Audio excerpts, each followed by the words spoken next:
Hello and welcome to Byju's IAS. Let's get started and look into our daily quiz.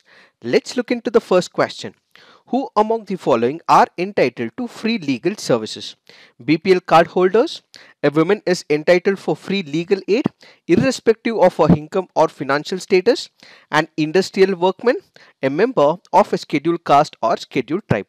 Who among them are entitled to the free legal services? The answer to this is 2, 3 and 4. Why have we taken this practice question? Because both these articles here make a mention of the free legal services. What is this free legal services? These are the services that are accorded to a person from the weaker section so that he need not have to spend any money for this particular case. What does this mean? Let's say when we go to the court of law, we require the services of the advocate. He may have to be paid a fee as well. But in this case, the government ensures that an advocate is provided free of cost. So for those sections of the people, the weaker sections where advocates are provided free of cost, and there are other expenses as well, let's say the processing fee or the expenses of the witnesses or the preparation of the pleadings or the drafting of the legal documents, all of this will require some fees to be paid to the court of law as well. Such will be completely eliminated as part of the free legal aid. Whom will it be provided? It will be provided to the people with disability, people who are members of SC/ST communities, industrial workmen, people who are victims of natural disasters, caste or ethnic violence, women and children. Do remember, women irrespective of their status, how much ever they earn, they are entitled to free legal aid. Now when it comes to the children, who are children? All those individuals who are less than 18 years of age, that is a child who is less than 18 years of age, who has not attained the majority, can come under the free legal services as well. Then we have the victims of poverty and human trafficking. Finally, people under the custody can also ask for the free services. But do remember, the BPL card holders are not entitled to free legal aid, which means this is a criteria which we have added in random. So what counts into picture is the income of that person and the family. So basically this will be defined by the state government. So in the state of Andhra Pradesh, they have a ceiling. So any person who is earning less than 3 lakh per annum would be entitled to this legal service. If in Arunachal Pradesh a person is earning less than 1 lakh, that person will be provided the free legal service. So that means there is a prescribed limit that is enforced by the state government and not the BPL card holders. So all that you have to remember is that there is a ceiling limit that is enforced by the state governments. If that person falls within that bracket, only then he would be entitled to the free legal service. Now, if we go back to the question, all the three options are right and the first option is wrong. So the answer to this would be 2, 3 and 4. Now let's look into the next practice question. Which of the following are the advantages of direct seeding of rice? It helps in saving irrigation water, less labor is required, planting cost is saved, it will save energy. Which of them are the advantages of direct seeding of rice? The answer to this is 1, 2, 3 and 4. What do we mean by this direct seeding of rice?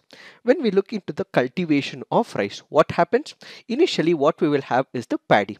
This will go through the process of transplanting.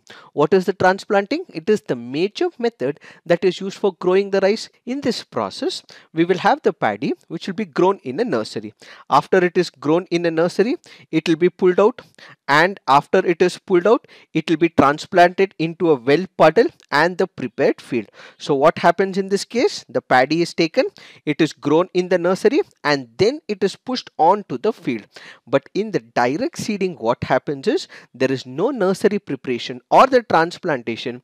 The seeds are instead directly drilled into the field as shown in the image. So there is no nursery process that takes place. Instead, it is directly drilled into the field by making use of the tractors as shown in this image.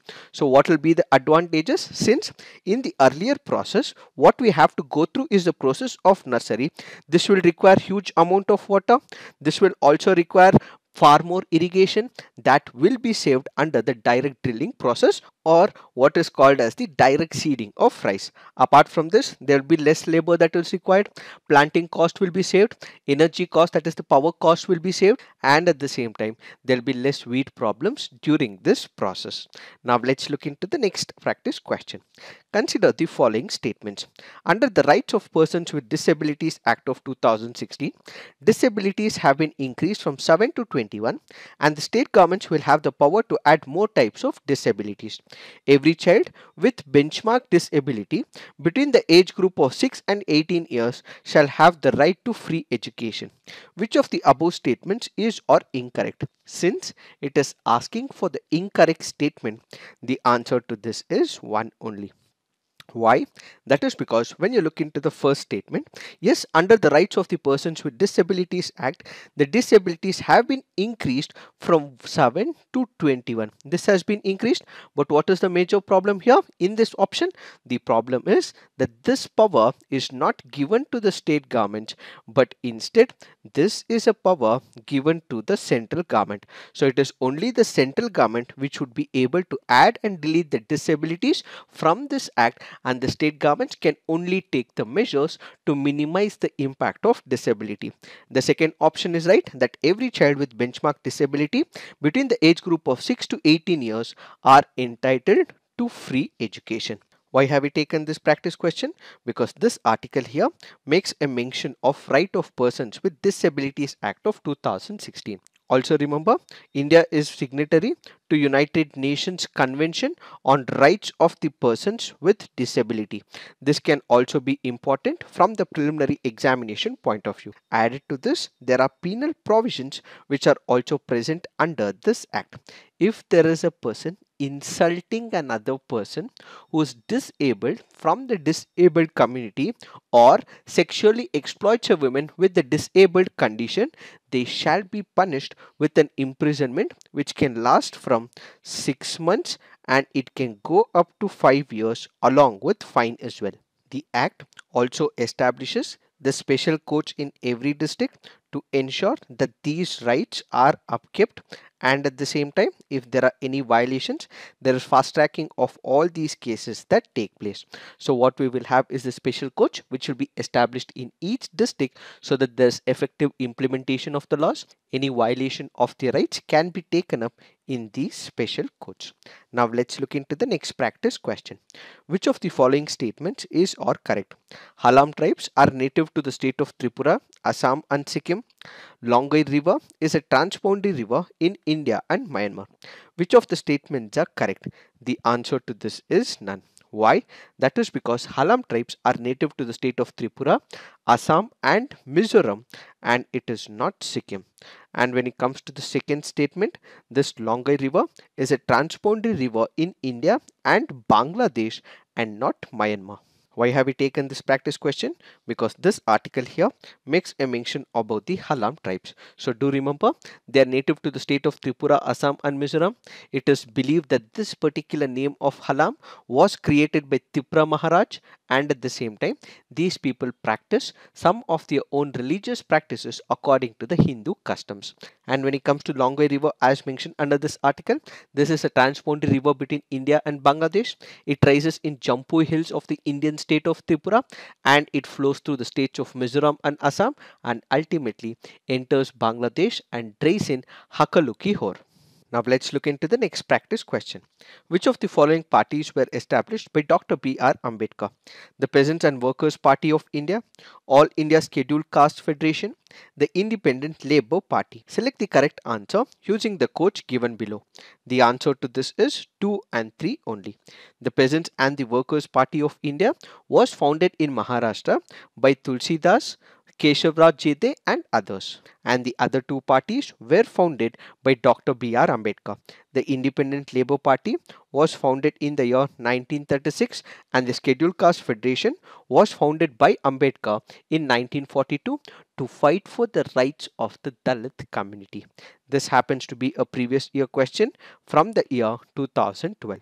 Now let's look into the fact of the day. The fact of the day is about Ashwagandha. What is this ashwagandha? It has a botanical name called as the Withenia somnivora. It is commonly called as Indian winter cherry, and it is a traditional Indian herb that boosts to energize, reduces the stress, and makes the immune system stronger. So kindly remember, this is a herb that is used in the Ayurveda, where if this is consumed either in the form of leha or in the form of powder, this will energize the system, reduce the stress level, and it can also give immunity to the body as well. So the name ashwagandha basically means that ashwa stands for horse and gandha stands for the smell. So ashwagandha describes the smell of the root, meaning like a horse. Ashwagandha is classified as an adaptogen. What is this adaptogen? Meaning it can help in managing the stress. Where is it present? It is present in India. It is also present to a minimal quantity in Middle East as well as in Africa. What are the uses of this herb? It can boost the brain function, it lowers the blood sugar level and the cortisol levels, and also help fight the symptoms of anxiety as well as depression as well. So what does it do? It will help in reduction of the cortisol levels. What is this cortisol? This is a stress hormone. More the release, more will be the stress. So what will it do? It will help in regulating the release of the cortisol. So minimal releases can happen with the intake of this ashwagandha. It also improves the reproductive system, promotes the healthy sexual and reproductive balance, which is why it is also used in the Ayurveda to promote the body balance. What is this article speaking about? The Ministry of Ayush has collaborated with the UK's London School of Hygiene and Tropical Medicine, where they'll conduct a study on ashwagandha for promoting recovery from the COVID-19. So a study will be conducted. This study will confirm to us if this will actually energize and help in energizing the body after the COVID-19. So it is this that we have to understand in reference to this article. So this is it for today. Thank you for watching. All the best.